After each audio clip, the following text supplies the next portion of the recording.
Yonta pravishya mama vachamimam prasuptan sanjeevayata kila shakti dhara swadhamna anyam shahasta charana shravana tvagadin pranan namo bhagavate purushaya tubhyam katanchana smrite yasmin duskaram sukaram bhavet vismrite vipareetam sya Sri Chaitanya namamitam.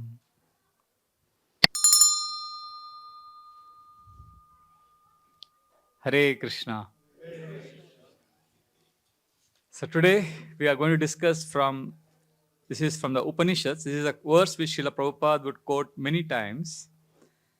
And I'm going to chant this verse. So I request you to repeat after me. Simple. I'll break it down so that you can respond.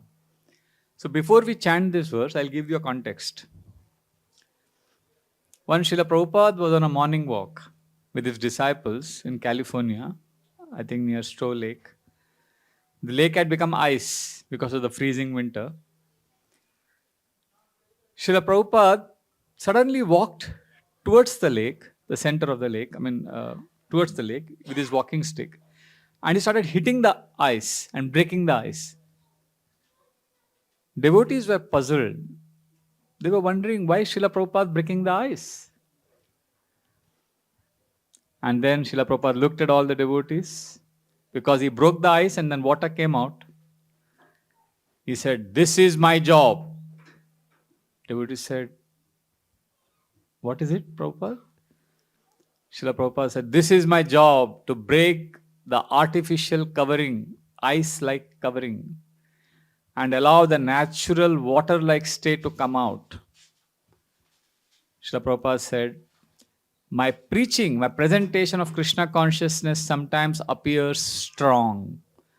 It's hard-hitting, but I'm doing this to break the hard, artificial, ice-like barrier, which is preventing the soul, which in its natural state is a lover of God, from blossoming." So I want the soul to be in its natural state, but our artificial imposition covers it. So this is the context. Krishna consciousness is a natural position of the living entity. We are natural lovers of God. It's very natural for us to love God, just like it's natural for water to be liquid. But thanks to so many impressions that we have gathered, our natural position is covered, like water is covered with ice. And the presentation of philosophy in the Upanishads, in the scriptures, is meant to break that barriers. So this is a verse which I'm going to quote now. This is a verse which has transformed the lives of thousands of spiritual seekers. India is a very spiritual place, and in India there are some places which are extremely vibrant with spiritual energy. Rishikesh, have you heard of Haridwar, Ayodhya, Vrindavan, Chitrakoot? If you go to these places, you'll find many Babajis, sadhus there. And you ask them, "Babaji, how did you become a renunciant? How did you leave everything?" There are many ashramas where many spiritual leaders, they'll tell you that when they were young men or women, they heard this verse, which I'm going to quote now. And when they heard the meaning, the import of this verse, they were so stunned by the power of that verse that they left everything.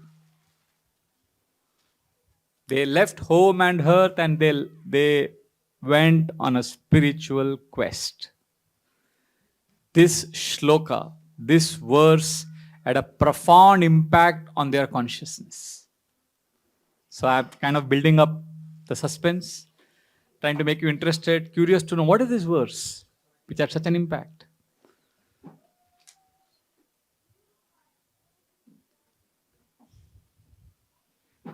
So we'll chant this verse and I'll explain the meaning, and then we'll see how it had impacted so many people. This is from Kathopanishad. Srila Prabhupada would quote this verse many times in the Bhagavad Gita and other places.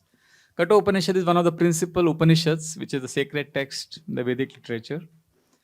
It has 6 sections. The first section, Yamaraj is talking to Nachiketas. The third chapter, text number 14. Please repeat.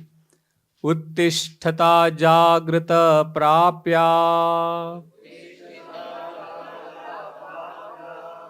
वरान्निबोधता शूरस्य धारा निशिता दुरत्यया दुर्गम पतस्तात्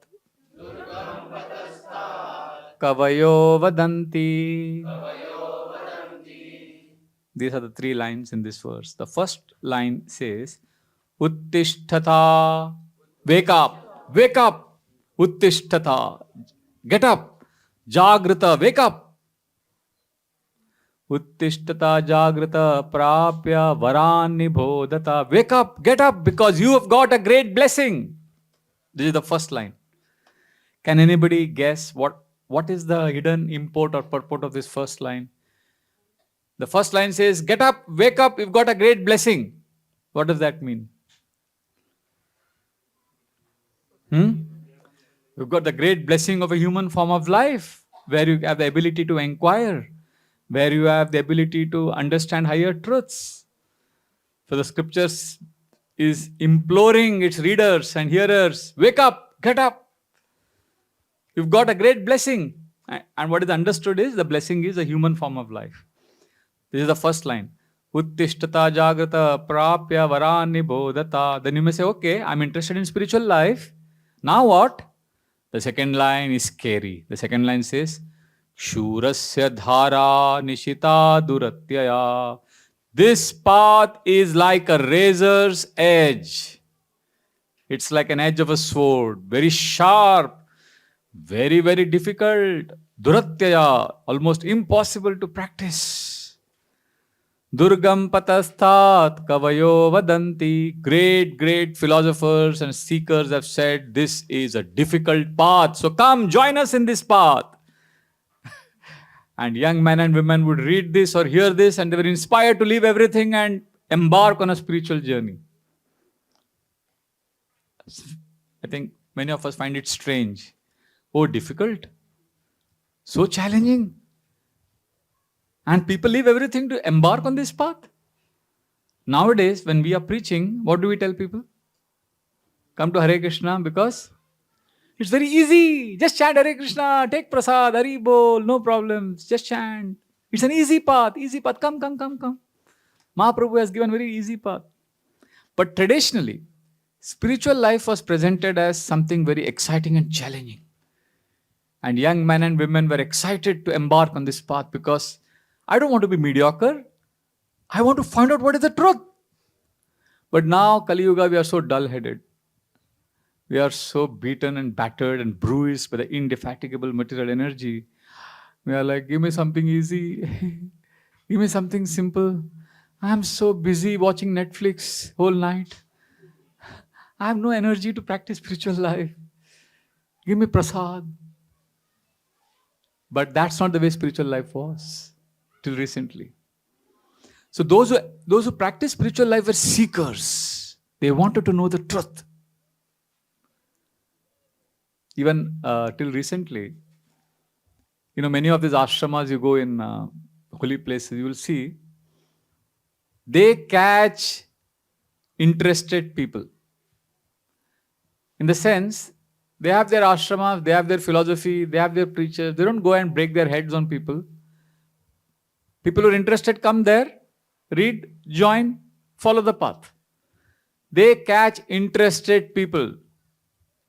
But Srila Prabhupada is a revolutionary. What he did, he created interest in people. There is a big difference between the two paths.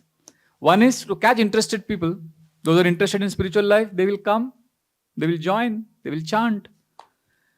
But to create interest in people is an altogether different ball game. So Srila Prabhupada was a genius. He did that. And nowadays I see, in 21st century, 2024, it's so difficult. I know preachers who are not even catching interested people. They're not even creating interest in people. They are taking care of people's interests. Somebody is disturbed, just placate him. Tell him, don't worry. Mollycoddle him or her. Don't worry. I'll take care of you. Krishna loves you. Just take care of them. So we are so disconnected from a spiritual path. But the Upanishads are saying, come on, get excited. This is challenging. Join. So when we read these verses, the Upanishads are filled with these kind of verses. It's supposed to inspire us. It's supposed to motivate us.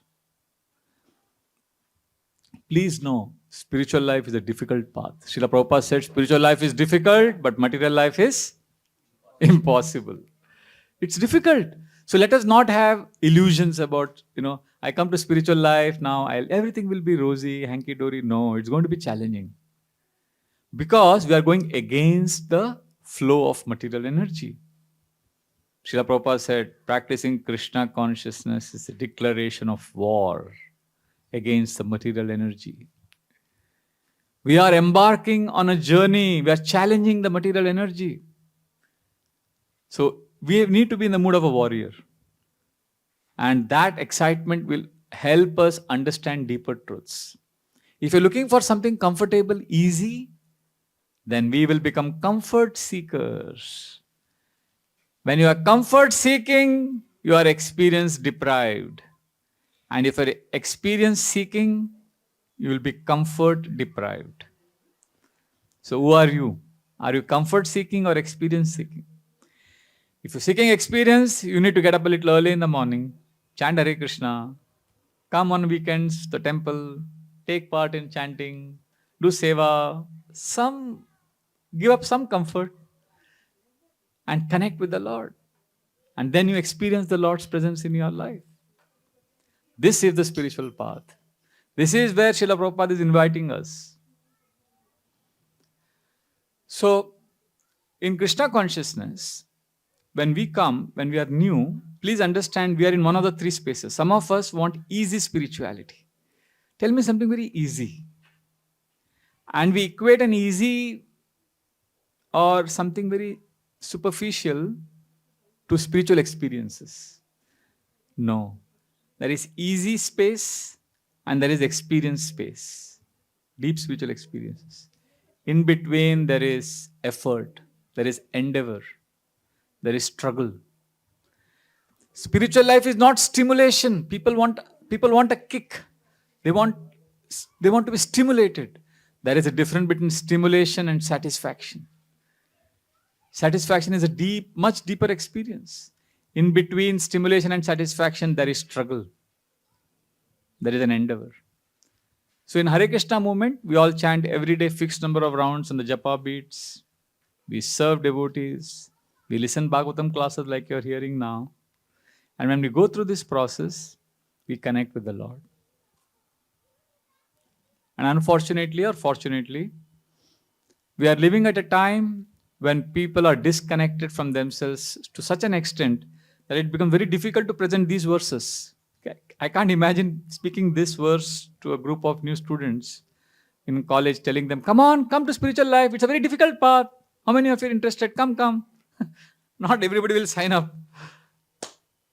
Because we are caught up in a reality which is very temporary and ephemeral. See, there are two realities. One is physical reality. What is the physical reality? Anybody? Any answers? What is the physical reality? When we talk about physical reality, what do we mean? Something observable. This is physical. This microphone is a part of physical reality. This building, this body itself. Anything that has a beginning and an end is physical reality. This watch, at one point of time, it exists. And maybe after a few years, it will cease to exist. It will just mix with the earth. This microphone won't exist one day. This body itself has a beginning and an end. So anything which has a beginning and an end is part of physical reality. So we are all, the whole material creation here is part of physical reality. But there is a reality which has no beginning and no end. It always exists, and that is called metaphysical reality. I'll give an example. Has anyone here Ever been to a mountain area or on ocean side or a forest where you felt suddenly a deep sense of peace? Anybody? Thank you. So many of you have been to nature and you felt a sense of belongingness and peace. You know why you felt that? Because the forest, the mountains, the oceans, they have a long, long, long life. It seems they have been there forever. And when you enter that space, there is something within you which has also always been there. There is something within this body which also has never died. It's always been there. And when there is a meeting of this reality within us and this reality outside of us, which is also eternal, there is this oneness. That is the soul experience, spiritual experience, because you are connecting to a metaphysical reality. When everything is finished, there is something that remains. So traditionally, spiritual life, preaching meant pushing people from physical reality to metaphysical reality. Telling them, come on, forget about this temporary eating, sleeping, sex life and defending. Forget this physical reality. Come on, rise to the metaphysical space. That was spiritual life. That was preaching. But today what has happened? Today people are not even in the physical reality. Where are they living in? Virtual reality. They are living in this world where they have, what is this called? Smartphone. And they see something on the screen. And that's not even real. That's simply light flashing on a screen. You may see rain. You may see a sunrise. See, when you see it outside, when you see rain outside your window, the real rain, and then you see rain on a screen, which of the two gives you a more satisfying experience? The real rain, right? In many classes, when I do for youth, young boys and girls, I ask them, tell me your 3 happiest experiences.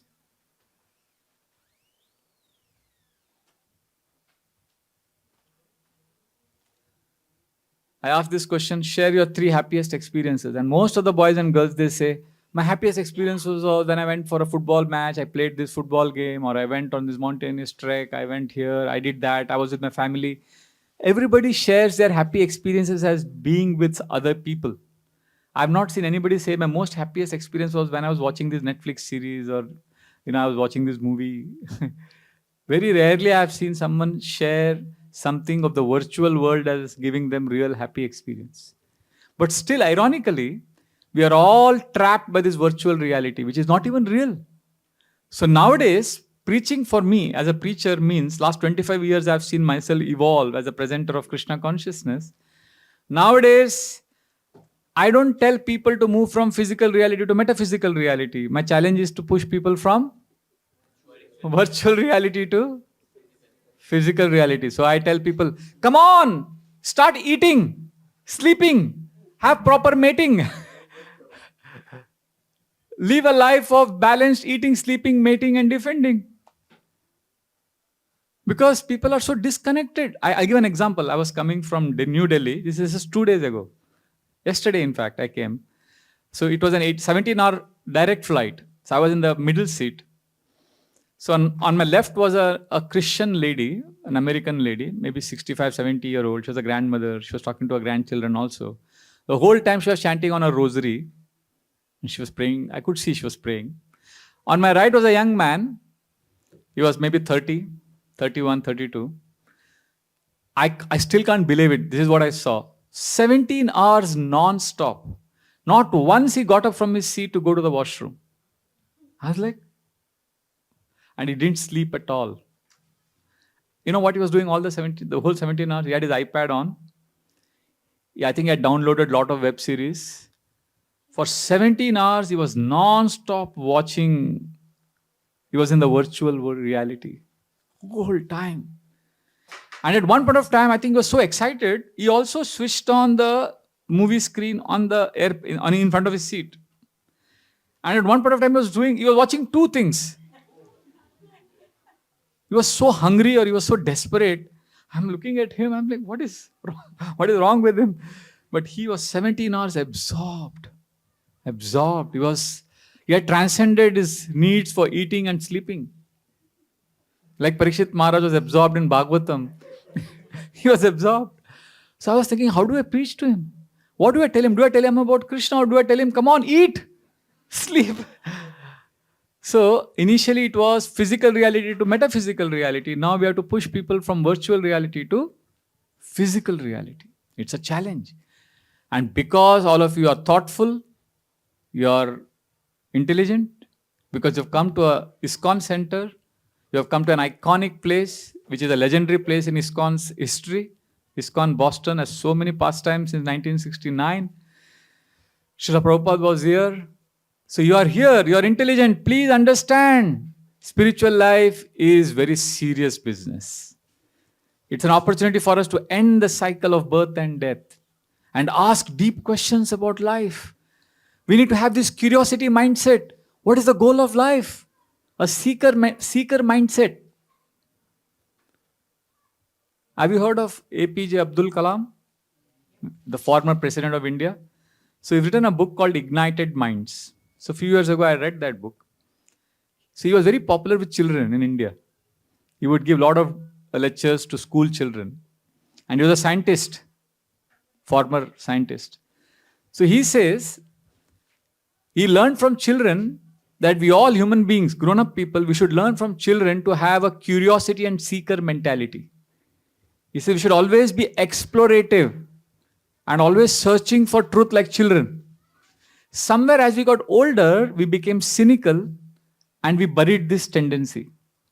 But this verse which we chanted today, Kathopanishad, is imploring us, come on, wake up, get up, seek this higher path. Like he gives an example. He says in one school, he was giving a class, he was giving a talk. There were 5,000 children. And one child asked, Sir, who is the world's first scientist? And Dr. APJ Abdul Kalam, he says he just spontaneously gave one word answer. And by that answer, there was a thunderous applause in the auditorium. You know what he said? The child asked him what question? Who is the world's first scientist? And Dr. Kalam said, a child is the world's first scientist. Because a child is a seeker. Child is curious. Child is asking questions. See, he says, one child asked him a question. Sir, there is no water in Tamil Nadu and Rajasthan. And there's a lot of water in Brahmaputra in Assam. Why not transfer that water to Tamil Nadu? All the water problems will be solved. And he said, I've answered all the questions of children, but this question I could not answer because I was wondering how to tell a child that this lack of water or abundance of water is a state issue. But transferring the water from one state to another state becomes a central government issue. So how do we resolve this? So I couldn't explain to the child. Because for the child, what is the problem? The child is always in a possibility mindset. This is possible. We have to do this. Whereas we grown-ups, because we face the harsh realities of life, we go through kicks and bruises, we start getting cynical. Come on, give up. We're not interested in spiritual life. We are tired of material life. We are like, in what we say in Hindi, Dobi ka kutta na ghar ka na ghat ka. In Hindi, what that means is, we are neither spiritualist nor successful materialist. We are miserable. So if we have this curiosity mindset, we'll start asking questions. And those questions will catapult us to a spiritual state. Have you heard of Gautam Buddha? How did he become Gautam Buddha? What was the transformation that happened in his life? When he was born, there was a prediction by the astrologer that this person would become a great king or a great saint. So his parents were worried that he may leave home and kingdom. So they buried him with comforts and luxuries. One day, Prince Siddharth told his minister, I want to take a trip to the kingdom. And as he was on a tour of the kingdom, he saw an old man. And he asked his minister, what is this? Because his parents had successfully kept the prince away from any suffering. But when he saw an old man, he asked, and the minister said, everybody has to get old. Then he saw a diseased person. Then he saw a birth somewhere. Then he saw death. He saw a dead body being carried. He learned about Janma Mrityu Jara Vyadi Dukkha Dosha Anudarshanam. Bhagavad Gita 13th chapter says we need to have this vision. We need to see birth, death, old age and disease. And then Prince Siddhartha went through his Prince Siddhartha moment. He had this question about deeper questions of life. Have we ever asked these questions?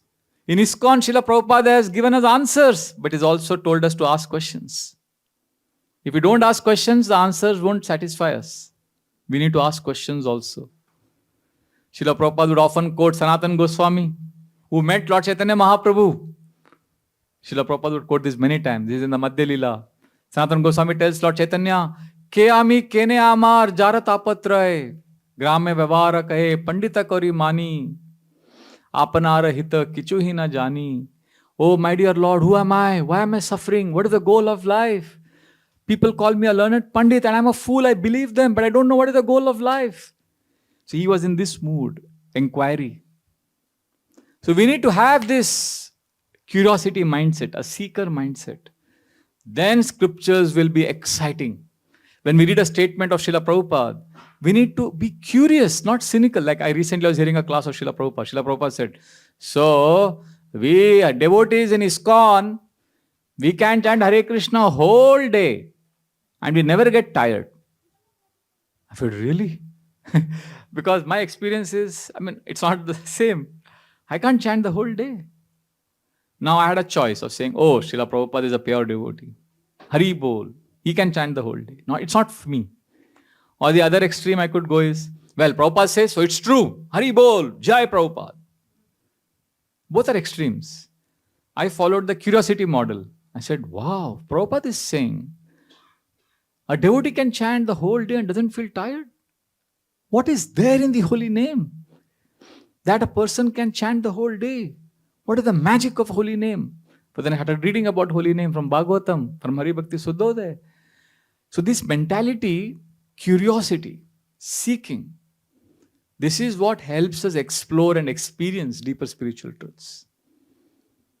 The Bhagavatam implores us, Taseva heto prayate tako vido na labhyate yad brahmatamuparyada talabhyate dukkha vadanyatas sukham kale na sarvatra gabhira ramasa. Ramasa means a great force. A great force is coming. Wake up. What is that great force? Kale na sarvatra kala. Time is a great force. Time is going to destroy everything. So what you should do? The Bhagavatam says, Taseva heto prayate tako vido. Work hard, but not for earning bread and butter. Work hard for na labhyate yad brahmatamuparyada. Work hard for that which you can't get even by wandering in all the 14 planetary systems. And that's not happiness. Happiness is available. Talabhyate dukkha vadanyatas sukham. Arey, happiness you will anyway get, just like you get distress without asking. Similarly, you will get happiness without asking. Anybody here who's ever prayed, let me face a business loss. Let me meet with an accident. Anybody prays, let my house catch fire. Does anybody pray that let my loved one die? None of us pray like that, but don't these things happen in our life? So the Bhagavatam says, similarly, you don't pray, please don't pray for being happy, because that also will come as part of your life, just like you got distress. Instead, seek something higher. Rishabdev tells his children in the 5th canto of Bhagavatam that human form of life is meant for seeking this higher truth. Nayam deho de bhajamr loke kastan kaman arhate ved bhujam ye. Tapo divyam putra kayena satvam shuddhyed yasmad brahma saukyam tvanantam. Human form of life is not meant for working hard like the pigs and the dogs. Kashtan kaman, don't take kashta, don't take struggle like stool-eating pigs. What is human life meant for? Tapo divyam putra kayena satvam. Perform some tapasya, austerities. Seek something higher, by which Shuddhe Yasmat Brahma Saukyam Fanantam. You can experience deep contentment, deep satisfaction, which is at a spiritual realm, at the metaphysical reality. That way, not only you will be deeply happy, but you will be able to bring light, illumination, joy in the lives of others. So this is one of the beautiful verses which I chanted today from Kathopanishad. There are like this. There are many verses in the Gita also, 7th chapter. Krishna explains this in great detail, that different kinds of people come to me, but those who seek the truth, Tesham Jnani Nitya Yukta. So one who is a seeker, one who is wanting to know the truth, he is most dear to me. So let us practice spiritual life as the way Srila Prabhupada wanted us to. Srila Prabhupada wanted us to ask these questions. When he met Ambarish Prabhu, whom we now know as Ambarish, at that time he was Alfred Ford. He was a great grandson of Henry Ford, the Ford Empire. So the devotees introduced Alfred Ford, and they thought Srila Prabhupada would flatter him, would encourage him, would speak kind words. And Alfred Ford said that most saintly people who met him would flatter him because, wow, such a big man has come. Let me, say something good, pleasing, let me create a good impression. But when he met Srila Prabhupada, the first thing Srila Prabhupada said, the devotee said, Srila Prabhupada, this is Alfred Ford, the great grandson of Henry Ford. Srila Prabhupada said, oh, where is Henry Ford now? Time is so powerful. So Ambarish Prabhu later on recalls, he says that I was so stunned by that statement. I realized the profound wisdom in that statement. When Srila Prabhupada was in Paris, he challenged the French. He told them, Napoleon Bonaparte. He said, France is Napoleon, Napoleon is France. France is still here. Where is Napoleon? That was a challenge. Srila Prabhupada challenged them to think deeper and ask questions about life and death. So let us embark on a spiritual journey. I pray and hope that the Sunday feast classes here at ISKCON Boston Temple, at the shelter of Radha Gopi Vallabha, Jagannath, Baldev, Subhadra and Gaur marks an auspicious beginning of your spiritual life, your spiritual quest, and you develop a personal relationship with Lord Krishna, the most all-attractive personality, and rediscover your love for the Lord. Just like Srila Prabhupada said, the water in its natural state is liquid, but unfortunately it has become ice. Let us practice chanting and hearing and serving devotees and allow those artificial barriers, which is ice-like, to melt away. And let us rediscover our natural position of loving devotional service to Lord Krishna. Hare Krishna, Krishna Krishna, Hare Hare, Hare Ram, Ram Ram, Hare Hare. Any questions or comments regarding today's discussion? We'll take your question first and then Prabhu. Yes. And Prabhu, I started coming to ISKCON like 8, 9 months back, and honestly, it changed me so much. I started eating non-veg, and all. I don't use ISKCON. I started with a couple of rounds. Now, my question is, sometimes it's very great. I feel that excitement about Krishna, and there's some days, as you said, that curiosity brings me back to what I've learned. You keep going to science book and keep questioning the scriptures what we read, and that comparison, that curiosity is so harmful sometimes. I feel so fallen that sometimes I question, the entire existence of all the concepts. I really feel very guilty about it. As you said, it's Dhobika Kuttana Nirkana Gatka, and how to get out of that guilt, how to have that, build that faith and stop questioning about what we have learned. And it's all about those questions. For example, you learn about the theory of evolution, dinosaurs, and all that, and then you see, where is it? Where do you find all this? Is it all real? And it's very guilty feeling. So, guilty about questioning altogether the truth of the spiritual journey. Yeah. So your question is, how do we come out of this? Yes. Is that the question? See, one of the most amazing, most powerful but unexplored tools in spiritual practice, we didn't have time to discuss that in detail, is service. When we render service, lot of things get resolved. Srila Bhakti Siddhanta Saraswati Thakur, uh, Srila Prabhupada's spiritual master, he was running an ashram in Kolkata. At that time, one of the most famous personalities in India was Pandit Madan Mohan Malviya, who is incidentally also one of the first men to get Bharat Ratna, the highest civilian award in India, with the founder of the Banaras Hindu University.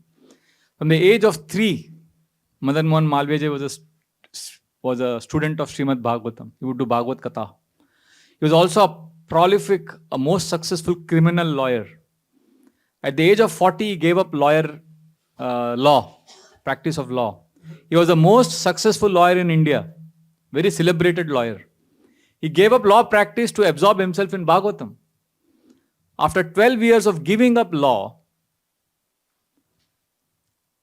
Mahatma Gandhi, who had started his non-cooperation movement, faced resistance, and there was a big violent incident where Congress party workers burnt a police station, and 150 people were arrested and sentenced to death. So the Congress party requested Pandit Madan Mohan Malviya to fight the case for these workers. And Pandit Madan Mohan Malviya said, I have given up everything. I haven't practiced law for 14 years now. 14 years I haven't practiced law. I'm out of touch. I'm only reading Bhagavatam. So the Congress party said, no, you are our savior. Please come to the court. You can save our 150 innocent men. So Madan Mohan Malviya took up the challenge. He entered the court. And so forceful were his arguments that Justice Grimwood Mayers, who was the Chief Justice, who was the one presiding over the proceedings, he was so impressed by Madan Mohan Malviya's presentation that 5 times during the entire trial, he got up from his seat and bowed his head in reverence to Madan Mohan Malviya, a British judge honoring an Indian lawyer. So powerful he was that he managed to acquit all the 150 people. So convincing was his presentation. So why I'm giving this background? This Pandit Madan Mohan Malviya, who became a legend after this Chauri Chora incident where he fought the case, he walked into Bhaktisiddhanta Saraswati Thakur's ashram, Gaudiya Math. He said, I have some doubts on Bhagavatam. I want to discuss with you. Bhaktisiddhanta Saraswati Thakur said, I'm very busy today. Can you discuss with my disciples? This is shocking because Pandit Madan Mohan Malviya was a household name in India. Everybody wanted his audience. And Bhaktisiddhanta Saraswati Thakur very nonchalantly told him, I'm busy, meet my young disciples who were less than half his age. Madan Mohan Malviya, they were younger than him. So he was humble enough. He said, okay. He went to the disciples. He said, can you please explain Bhagavatam to me? The disciples said, oh, Madan Mohan Malviya ji, Pandit ji, we are busy washing pots in the temple. Can you please join us for some time? After that, we can sit and discuss. Again, his humility was being tested. He said yes. And he joined these young men in cleaning the pots and the temple. And after 2 hours of service, they sat down, they took prasad. After the whole thing, the devotees said, yes, Pandit ji, what are your questions? He had a big beaming smile. He said, I am completely satisfied. All my doubts have vanished. So Srila Prabhupada had quoted this incident to explain the power of service. So sometimes these doubts, we go through what is called as paralysis by analysis. We keep analyzing and we go crazy. But when we do service, we get higher taste. I experienced it practically. One of the top psychologists in Mumbai, he was the top medical student. We used to go to this medical college for preaching. I used to carry khichdi, halwa. Gauranga Prabhu used to go and give lectures and we used to go. And this boy, before the class would end, he would ask 5 questions. Before the answer would end, the next question. A lot of questions. So one day before he asked his question, Gauranga Prabhu said, wait. Oh, Deepak ji, can you do me one favor? We have this Barsana eye camp. We are going to these villages in Uttar Pradesh and doing cataract operations. Why don't you join? You are a doctor. Why don't you spend 1 month serving the villagers, our medical team?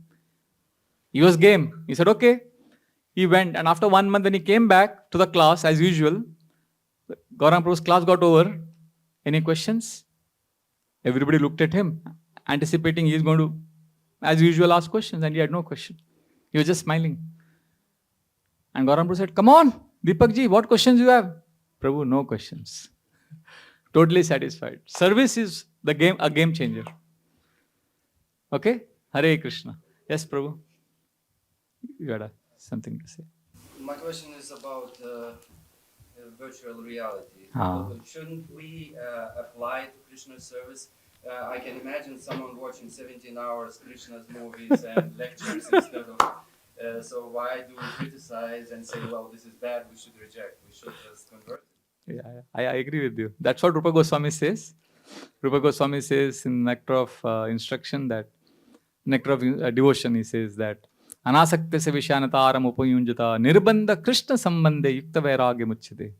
Vairagya is to use everything in Krishna's service. So definitely, I fully agree with you. In fact, I'm using this smartphone myself. It's helpful. So we're not criticizing the smartphone. My concern is two things. Are we using the smartphone or is the smartphone using us? If you're using the smartphone, great. But unfortunately, we begin with the intention of using it in Krishna's service, but then this starts using us. That's where we need to be careful. That's one point. Second, the ones who invented this and created this, there was an energy in them. This was created not to increase and improve our spiritual life. The original intention of this was to enhance sense gratification. So this will carry that Maya power, the energy of distraction in a it's a veritable challenge. It's a real challenge. So although this is to be used in Krishna's service, but with the best of intentions, we can slip because this is extremely powerful. Earlier, people had to spend money, time, and energy. They had to go out of their way to break the 4 regulative principles. Now everything is there on the smartphone. Whew, this is crazy. So when we got this, the first thing we brahmacharis did was we have got all these parental apps and all that installed in such a way that there are 4 people who know what I do on this phone. They get a report every week. I can do what I want on this, but every week they get an email saying that your child, they are my parents. One of them is my student. So like that. So everybody is made, we have to create systems for protection. I mean, we are living with an extremely dangerous weapon which can help us in preaching, but to be very honest, I've seen a lot of damage happen because of this also. So we are just warning people. We are not, I'm not against smartphone. Otherwise, I wouldn't be using it myself, right? We're not against smartphone, but I'm glad you said this. We want to use this for Krishna's service. It's great if we can sit and watch Krishna's lectures, YouTube. There are so many lectures. Like yesterday, I was giving a talk in the evening. I was mentioning a few lectures of Srila Prabhupada, which I had heard on YouTube. So yes, that facility is there. But if you're not careful, it can create havoc. Because there are other things also, right? I mean, you know better what's there on the internet. And I have seen some unfortunate things happen. I saw one 13-year, I read about it. I know about one 13-year-old boy who sexually assaulted his own sister, younger sister, because he was just addicted to pornography. He went crazy. I'm like, what happened to him? This young boy, nobody to control him, nobody to check. So these are real challenges people are facing because of smartphone. And inordinate amount of time spent on these gadgets. It's a challenge. We have to be humble, sober, and use it judiciously under the guidance and blessings of devotees. We can't be overconfident. This is my feeling.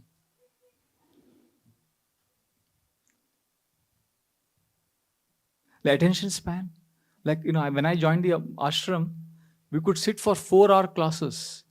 Like, when the class was going on by my Guru Maharaj, even other speakers on a festival day, sometimes we would get bored.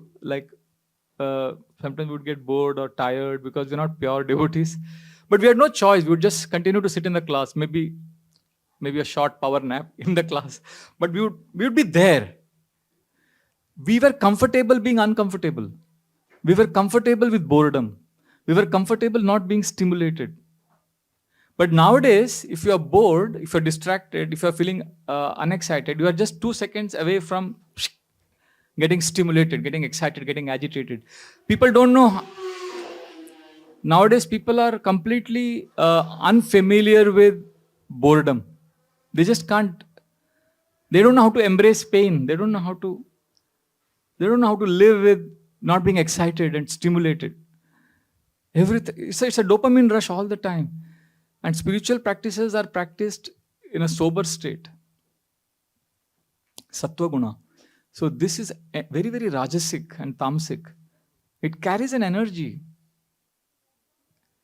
So I know this can be used in Krishna's service, but so that's why nowadays they make YouTube reels, 1 minute reels, because they know people don't have the patience to watch even 1 hour of class. They want something quick, instant gratification. They keep moving their finger. I think their finger walks 10 kilometers a day. And you take the mobile out of the hands of a child, it's like taking that oxygen mask from a person in the ICU. The children get so agitated when you take the phone away from them. So yeah, it's a challenge, Prabhu. Yes, Mat. So just follow up and you actually asked the question. So we're going into the question about children, right? Because they do want excitement all the time, they want stimulation all the time. And I see that in the children in my own home also, right? Every 2 minutes they come sit in one place, which is normal, but some excitement is there. Everything is boring. So how do we train them? And they don't have their own phone. Yeah. I haven't even given them their own smartphone, but still then they want our phone, things like that. Yeah, I have not been a parent, but I know many parents who have answered this question of yours. They have said 2 things which have struck me. One is, if you don't practice tough love, if you don't actually keep your child away from the phone when he's 4, if you don't do it when the child is 4 or 5, it will be impossible for you to do when the child is 14 or 15. So it's now or never. That is one. Second, one of the important aspects of raising a child, training a child, especially those parents who have done homeschooling for their children, one of the most important lessons they teach is every day. I know one Padia family in Bombay, very close to them. Both children went through homeschooling. They are doing very well in life now. One amazing part of their training was every day these children were given half an hour they would sit in the hall, half an hour, and they had to do nothing. Half an hour of doing nothing. That was part of the education. I mean, they had to just sit. They're like, oh, I want the phone, I want this. No, just sit, think, let the mind wander, relax. Creativity flourishes in such a space. So we don't know how to do nothing. I was sitting in the ashram terrace just last month. And I was just breathing, relaxing. So one young brahmachari came up to me. So I've been in the ashram for 25 years. I'm part of the management team. So there was an important emergency meeting called. And he said, Prabhu, you're expected in the meeting. I said, I can't come. He said, why? Are you busy right now? He said, no, right now. What are you doing? He asked me. I said, I'm doing nothing. He said, what?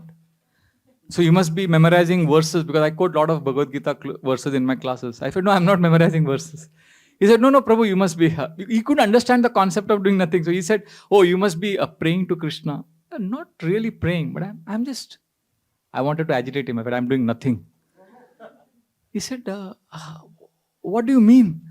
I said, Prabhu. Then I gave him like a great philosopher's advice. I said, Prabhu, it requires a lot of hard work to do nothing. We are used to agitating ourselves.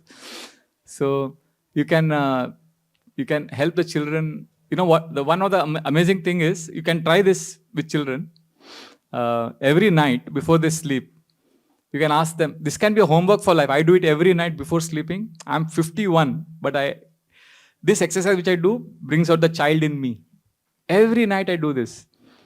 I take a deep breath. What was story worthy today? Is there anything I heard or saw or experienced which is worth a story? So then think hard, I get some story, then I write it in 1 or 2 lines just so that in future I can remember what it is. Like for example, if tonight my story worthy would be, today somebody fed me ecstatic North Indian parathas, but there was a twist to the story. These parathas were ecstatic, but I'm a South Indian. And another Mataji prepared authentic South Indian rasam. So it never happens in India. I was having parathas with rasam. And then I remembered last month, one South Indian friend of mine fed me pizzas on a banana leaf. So now I have a story which I am going to write about how in ISKCON only this can happen, where you can be served pizzas on a banana leaf and you are served parathas with rasam. So now you may say it's mundane, ordinary. Yes, but that awakens the child in me. I got a story. So 3 years later, when I see my old file, I see this incident, it brings a smile on my face. So why I'm saying this is for children, children they have a mind for stories. So you trigger the creativity juices in them, take it out. So they are always looking out for stories the whole day. And a time will come when they'll not be excited. The smartphone won't excite them as much as real things, real experiences. It's a challenge, Mataji. I know what parents go through. It's easy for me to give a discourse on that. But I can connect you to parents who are practicing all of this. Like this Padia family, their children, Janvi and Gautam, they're 22, 21, so pure. They've grown in the devotee community, homeschooling. They're normal children, they watch movies, good movies, they work, they study, they know all the Gita by heart, memory. They are like healthy, normally, socially functional children without addiction to smartphone. So yeah, it's possible. So this is one technique I said. There are many other things we could do. Children love stories. So you make them discover stories. Like last night I wrote this story of this friend, this boy on the plane. The whole details of how he was watching the movies and watching two screens and not eating. So that's like an amazing story. See, I could speak that story today in the class. I had not planned it. I just brought my verses book. But stories come out, So I feel children would love stories. You tell them stories and encourage them to tell stories. Then smartphone would fade away, It would. Yes. Yes. Thank you, Mata. Yes, we'll take a question.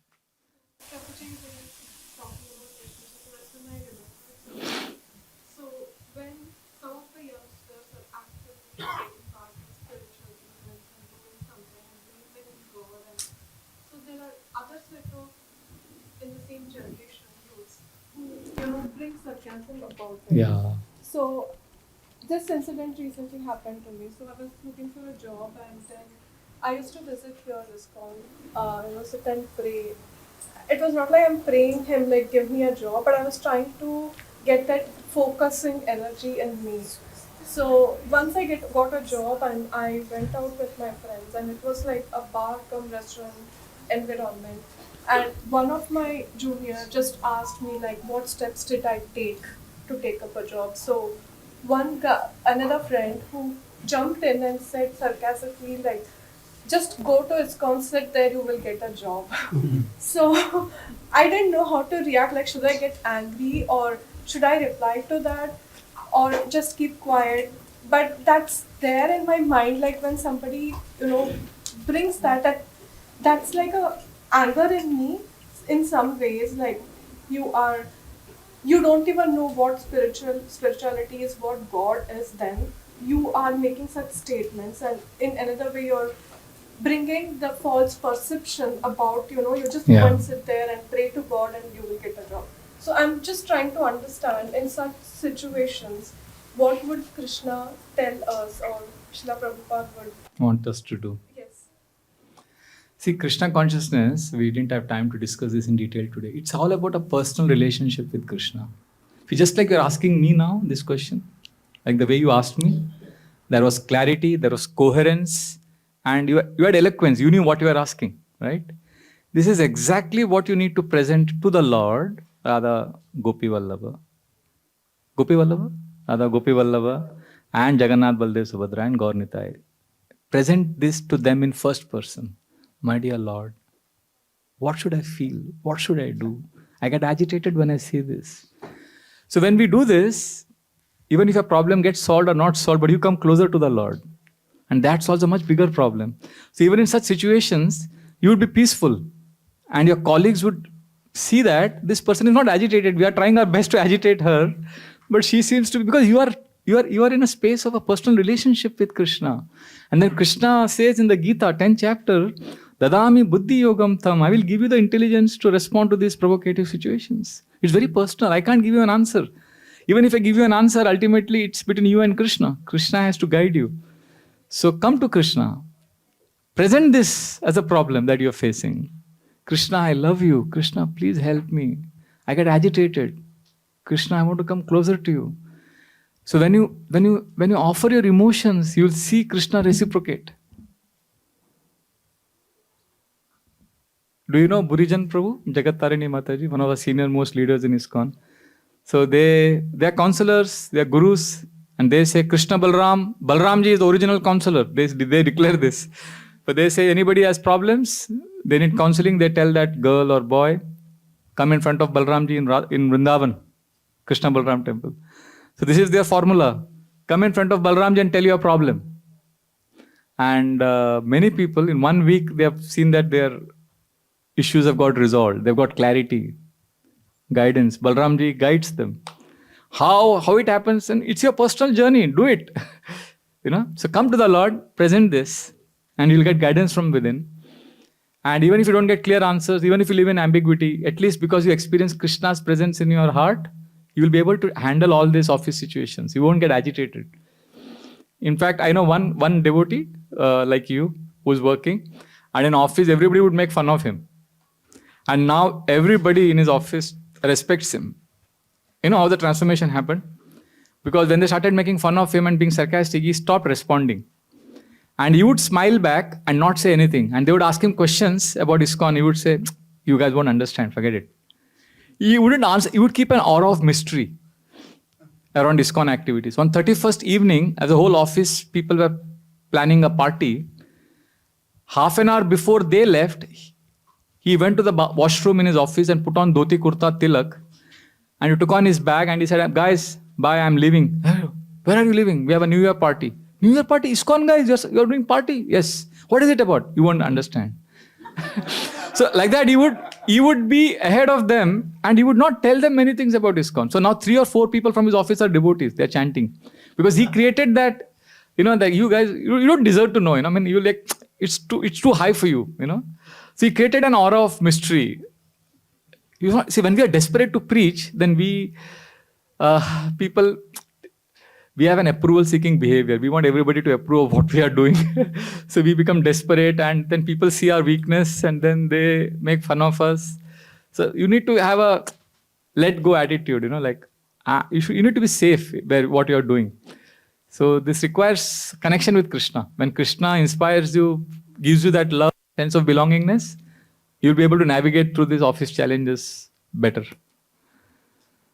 And then you will be happy in that situation, trust me. Because your face, the glow in your face, your joy, that will be palpable. Your colleagues would know that this lady, she has something which we don't have. They'll come, they'll chase you. Tell us what you're doing. And you'll be like, oh, I'm not sure. I'm busy. Maybe tomorrow. It works. I've seen so many places it works. Okay? Should we stop here, Prabhu? Or is there any other? Okay. Any other questions, comments? No. Or one last comment can we take? Yeah. Yes, Prabhu. Last. Yes. My question was regarding your point on earlier when Srila Prabhupada, he was trying to take devotees from physical reality to metaphysical Yes. reality. And now with the evolution, because Devolution. we are trying to give them like virtual reality to physical Physical, reality, yeah. and then the hope is from physical to metaphysical reality. So my question was more with respect to successes and like some statistics, or typically like how like an engineer or a mathematician would think, okay, this path is like there is x1 and x2 deviation, and then there is some duration of trying to preach, and maybe there is some success from directly from virtual reality to metaphysical reality. Yes. So we have seen Srila Prabhupada having tremendous success Yes. of Srila Prabhupada disciples taking from physical to metaphysical reality. Yes. So my question is, in your observation, like what is the duration like from virtual to physical and physical to metaphysical reality? How long would it take? Because there's a question of a timing and duration also about how people. Yes, I'm not qualified to answer this. I'm struggling myself as a preacher. But I have a lot of faith in Satam Kripa, mercy and blessings of devotees. It's the blessings and prayers of devotees. Ah, we are in Boston. What an important. Okay, there's a beautiful pastime that happened here. That may answer your question. How a journey happens from virtual reality to metaphysical reality. Our hope is prayers and blessings of devotees. So all of you know His Holiness Giriraj Swami Maharaj, legend of Boston. He became a devotee here. So he says a very interesting pastime. When he was a young boy, Srila Prabhupada came to Boston University where he was staying, studying. And Srila Prabhupada was giving a class. And he was a young boy. He asked a question. Swamiji, how can one find a real guru? And Srila Prabhupada said, looked at him straight into the eyes and said, that depends whether you want to be God or you want to be servant of God. And he pointed his finger like this. And Giriraj Maharaj was a young college boy and he was shocked at the answer. And he felt Srila Prabhupada was a mystical person who knew something which nobody else knew. Which is, this young boy in his hostel, in his room where he was staying, he had kept a big poster of a saint, a Buddhist monk, who had a finger pointed like this. And below it was written, you are God. So he was wondering, how does this saintly Swamiji know that I have a poster like this where it says you are God? And Prabhupada is saying, you want to be God or you want to be servant of God? So he was a little shaken. And then Prabhupada answered somebody else's question and this happened. And then after 3 years, Prabhupada came back again to Boston. And by this time, this young boy was Giriraj Das Brahmachari in dhoti kurta, Hari Bol, Hare Krishna. He was baptized completely. And he was chanting, dancing. And in the class, he asked a question this time again, after 3 years. And when Srila Prabhupada looked at him and Srila Prabhupada said, oh, I remember you. Everybody was shocked. Giriraj Maharaj was also shocked. He said, Prabhupada, remember? Prabhupada said, I remember you. When I was here last time, you asked me a question. At that time, I prayed to Krishna. Krishna, this is such a nice boy. Please make him a devotee. So Giriraj Maharaj says, then I understood why I became a devotee. I was thinking last 3 years I'm chanting, I've become a devotee. This is called Satam Kripa. Vishwanath Chakravarti Thakur says, this is the most powerful principle by which one becomes a devotee. So now I'll tell you why I'm saying this. To bring a person from virtual reality to metaphysical reality, we are not Prabhupads, okay? But I have this practice of writing a prayer for 5 people every day in the morning. So I write one name. Like today morning, I wrote the names of, the 2 devotee families with whom I'm interacting since yesterday morning I came to Boston. I wrote their names. Then a prayer against their name. Krishna, please, is a common 2 words I use against every name. And then the third I wrote was Sundaranand, our Devakanandan Prabhu is in New Jersey. Devakanandan Prabhu. Krishna, please, cure him of his disease. He's going through some neurological some disease. So please cure him immediately and let him resume his services. Like that. 5 names and a prayer against each name. Krishna, please. Not because I am a pure devotee, but just because I am a product of, I went through a lot of difficulties in my own life, and I know it's because of the love and blessings and good wishes of devotees that I was saved. So as a reciprocation, I write a small prayer for others. So just imagine we all pray for each other. And we don't have to, we all contribute to the culture, the energy of sending out love, good wishes. What an impact it would have. And I'll tell you a true story and we'll end with this. I was in London last year. This convinced me the power of prayers and helping a person come from virtual reality to metaphysical reality. This is an unbelievable story. I was with Pandav Sena, Pandav Sena, London. So UK, they are very active. So they go for a retreat every year. So they are going to New Mayapur, France. So I was at that that station in London what is that? King's. So I forget. That is a famous Harry Potter. King's Cross, platform 9 3/4. They took me to the yatra, that holy place. They said, Prabhuji, embrace this pillar. This is a.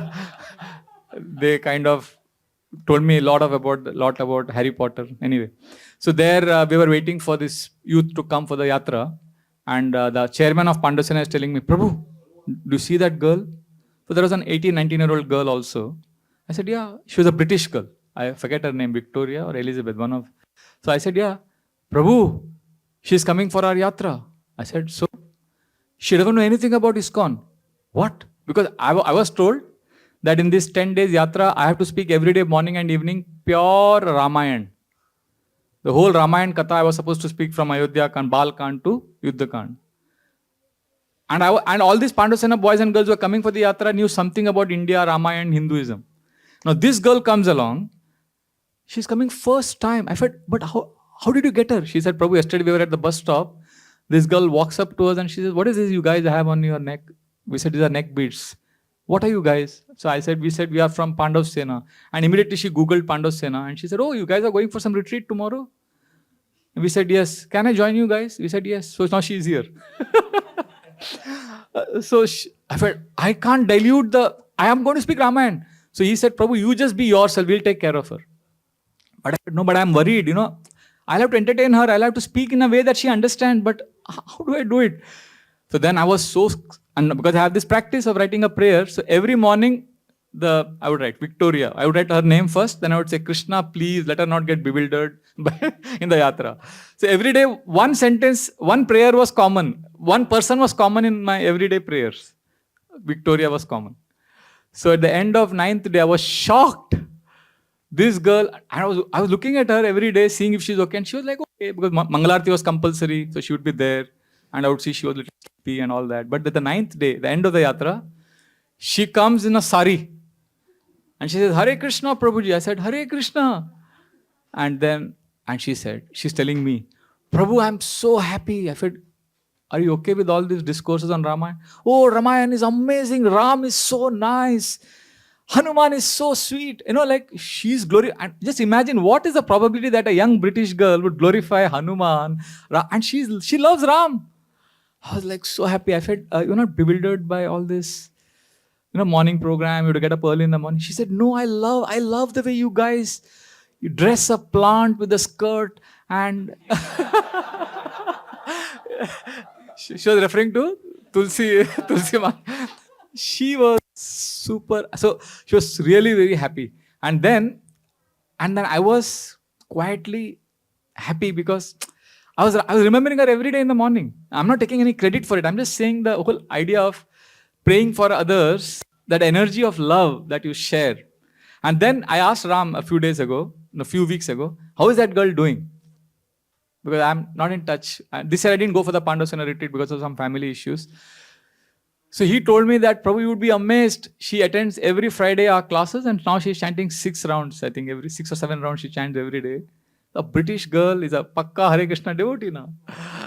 So I'm just saying that, if we all pray for each other, we all need it, right? We all need blessings. We all have so many areas of vulnerability, so many weak points. And we have a dark side that we are grappling with. We can't do it on our own. So just like somebody has helped us come here, let us pray for them. Yeah. I'll stop here, Prabhu.